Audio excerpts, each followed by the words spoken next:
മേലേമഠത്തിലെ കോട്ടയിൽ നാഗങ്ങൾക്ക് വിളക്ക് വെച്ച് ചെരുവിലൂടെ ഇറങ്ങി വരുന്ന വൈശാഖൻ. മണ്ണാത്തെ കുടുംബത്തിലെ ഇളം തലമുറക്കാരനാണ് അദ്ദേഹം. അതിപ്രശസ്തനായ വിഷഹാരിയായ മുത്തച്ഛൻ ശങ്കരൻ നമ്പൂതിരിയുടെ ഖ്യാതി ഇന്നോളം നിലനിർത്താൻ 2 തലമുറയ്ക്കും കഴിഞ്ഞിരിക്കുന്നു. വൈശാഖൻ്റെ മനസ്സിൽ 7.5 നാഴികയ്ക്ക് മുൻപുണ്ടായ ദർശനം അല്ല, അപദർശനം. അത് വല്ലാത്ത ഒരു ദുസ്സൂചനയായിട്ടാണ് തോന്നിയത്. നിതംബത്തോളം സുലഭമായ മുടിയഴിച്ച് പുറം തിരിഞ്ഞ് വശ്യമായി നാഗകാവിലേക്ക് നടന്നു പോകുന്ന ഒരു സുന്ദരിയായ സ്ത്രീ. പിന്നെയവൾ നാഗാരാധനയുള്ള വിഗ്രഹങ്ങൾക്ക് മുന്നിൽ നിന്ന് നെഞ്ചു പൊട്ടിക്കരയുന്ന ശബ്ദം.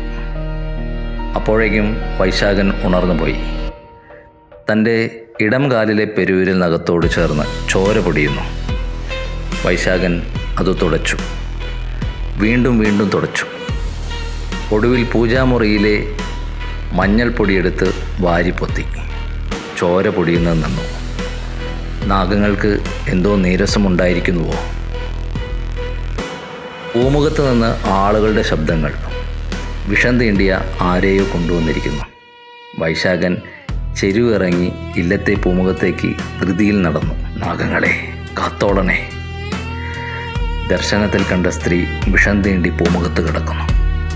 വൈശാഖൻ ആകെ ഒന്നുലഞ്ഞു.